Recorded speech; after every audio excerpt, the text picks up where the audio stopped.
name's Carey. I live in Hendersonville, North Carolina. It's west of North Carolina. I am running for Congress in North Carolina's newly named 14th district. We had redistricting in North Carolina, and it was the 11th. It's now the 14th.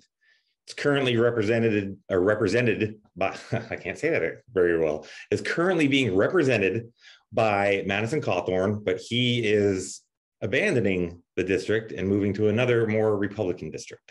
Really? Yes. She's a pussy, honey. Mm-hmm. Oh yeah. I mean, I just think he is everything wrong with human beings. It's unbelievable. Well, in a way, almost good for you that you're gonna have to run against him, because the kind of campaign you would have to run against him is gonna be brutal. Well, he's put forth his own candidate within the Republican Party, and there's multiple Republicans running, but over with everything that's been happening in the past 5 years, honestly, I don't really see any good Republican politicians out there anymore. They've lost their way. Yeah, that's for sure. I mean, I think we're entering, uncharted territories for the next two election cycles. I mean, since there's no accountability for anything that anybody does, I think it's going to have to be knockdown, drag out fighting. So, what's your district like? Very Republican? Well, we were a fairly solid red district, and then with redistricting, we lost 2.5. We had a half a county, 2.5 counties that were very red, and we gained Watauga, which has App State, and Boone, which are fairly blue or unaffiliated, so more purple. But the biggest thing we have going is that we have a huge unaffiliated presence, and the right candidate, me, I do well with. I relate very, very well with unaffiliated. I have a really good common sense platform that really relates to everybody, and that's what it's going to take to win this district. People need to see that they have a candidate that's really willing to work for them. Right. Well, speaking of work, what do you do for work besides running for office? Well, I'm retired U.S. Army, and I'm 100% disabled. Okay. So my work is, we have a 2-year-old. So, my wife works, she has her own business, basically an online business. And our job is raising our 2-year-old, spending time with the rest of the boys. I have 4 boys total. One is 20, he's going to be 24 soon. He lives down in Austin, and a 16 and a 13-year-old, and spending time with them and just, making up, really, it's like making up for lost time for all that time I was in the military. People need to understand that the Democratic Party is the only party that's getting things done. The Republicans are voting against everything, and not because they're bad ideas or it's going to cost too much, like they try to say, but it's because Democrats are proposing it. So this hyperpartisanship has been bad for our government. Unfortunately, I don't see it ending anytime soon. That's why we have to continue to drive forward, gain more seats in the House, more seats in the Senate, get those things passed that are for the people. And that's what I mean by common sense. My platform is reflective of what people need, what people want. And it's not stuff I made up. It's talking with people on the ground, face to face, saying, what are these issues? What are things going on? I'm a working class. My parents are working class. My wife is, her family is. We've been working class, for generations. And, we talk about the child tax credit. That's helped us, my family. It helps us. We get $800 a month on the 15th, like clockwork now. I don't want that to go away. Right. And it's pulled, in the first 2 months, it pulled 3.5 million children out of poverty. Right. In 2 months. Imagine what it'll do over a course of a year. Yeah. We can eradicate child hunger, child food insecurity. And there's other ways of doing this too, that the government needs to provide for a living wage. $15 an hour, that left us behind decades ago. It's at least $20 an hour, tied to inflation. Right. That's how we bring up our middle class. That's how we bring up all people to be able to be, middle class. We don't save our money. We spend our money. We prop up, the working class. We prop up our economy, and pay us. That's it. Just pay us. Pay us a living wage. They complain about people not working. Why aren't they working? Why should you work if all your money is going to go to childcare? Right. Now you're seeing, I don't know if you're seeing it where you're at, but where I'm at in small towns here in Western North Carolina, McDonald's, well, not necessarily McDonald's, but, small fast food restaurants are starting to offer $15, $20 an hour. Right. Sign-on bonuses. They're understanding that, hey, this is the economy of today. We got to respect workers. We got to respect their worth. I tell people I have a long family history of public service.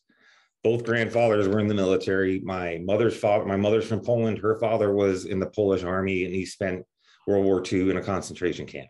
Get out of here. My mom was in a concentration camp. Yeah.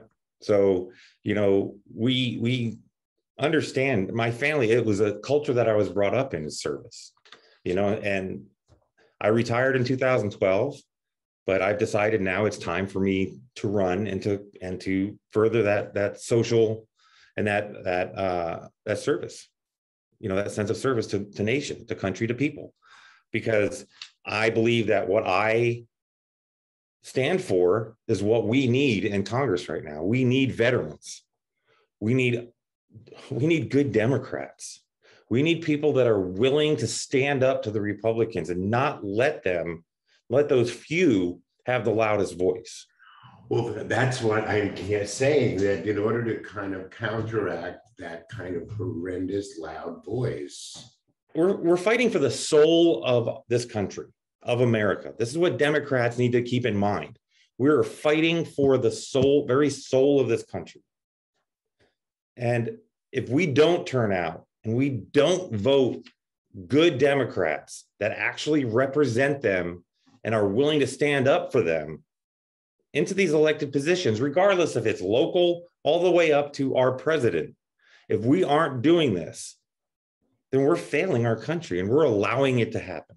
Like, look, I was in Iraq in 2007-8 during the surge. I was in charge of a small team, a MIT team, military transition team. We trained a local military infantry battalion, and we went into the communities. And I worked with people who probably just a few weeks prior to that they were actively trying to kill me. But you had to look past that. You got to look past that stuff. And you can't allow that to sway you. You got to be stronger than that. If I could work with, if I could deal with people who were actually trying to kill me at one time, I can work with anybody. No one else is a challenge. Bober, any of the people like that, they're not a challenge because they're not a threat. And let's not give them that power. That's what we got to tell people, that they're not a direct threat to you, like me personally, if I wasn't, when I'm in Congress, but they are a threat to our very survival as a country. Well, and we've got to stand up to them. I think you're being kind. I think these people are a threat to our lives. Okay, so we had Tropical Storm Fred came through, and it decimated a couple of our towns. One town in particular, Crusoe, 9-mile long stretch of town, about 1,000 people. 6 people died. Most of the town was destroyed by 12 feet of water come flying through downtown, through all their homes. I went out there a couple weeks later, and I was out there digging out basements, helping people to recover. It's a red as red can be town. I'll tell you what, I didn't tell them I was running. I put the campaign on hold. My wife going out there, and she also was, she was out there volunteering. We did the work. I've got the pictures. I've got the video of, hey, look, and I'm the only one doing that. Our actual representative rolled down a street once, took a couple pictures, and was out. We were the last people to get money. That was the last county to get approved for disaster. Now, it takes a little bit longer in North Carolina, but it didn't take that damn long. Other places, New York City got approved for disaster money before Crusoe did, and Crusoe happened weeks before that. I made a call. I contacted somebody in Speaker Pelosi's office that morning. That afternoon, the president signed the paperwork. No one's doing things for us, period. Well, that is your job to convince them that that is what you've already been doing. Yep. And just want to continue. Absolutely. I was in Washington, D.C. with Common Defense. I went and met them there, that organization, to stand up for voting rights. Yeah, and the Poor People's Campaign. Yeah, that's a whole nother tragedy. Oh, absolutely. So I've been out there, and I make sure people know this, that I am going out there. If I have to spend my own money, I go out there. I get it done because that's what's important, because no one else is doing it. People talk a good game. I called out other people saying, hey, how about your church volunteering, getting some of your people from your church to volunteer, go out to Crusoe and help these people that are literally living on the ground. No heat, no running water. Homes have been turned upside down, smashed, and down the river. There's homes that are 30 feet from where they originally sat. It's a disgrace. Nobody else showed up. Nobody could be bothered. And I'm not just talking lay people. I'm talking about candidates, Democratic candidates, refusing to go out there, using their organizing skills to get people out there to help them for just a day. Couldn't be bothered. Too busy. Yeah. Screw that. You're never too busy to help people. Helping people doesn't have a political party. And if we don't work together, we ain't going to get crap done. Well, when Sandy happened, I was living in New York when Hurricane Sandy happened in New York, remember? Mm-hmm. Kind of devastated a bit area. My sister and I, the next day, we went out and we're like digging shit out of people's basements. It was horrifying. Disgusting. And that's terrible. You have to, when it comes to catastrophes, it's weird.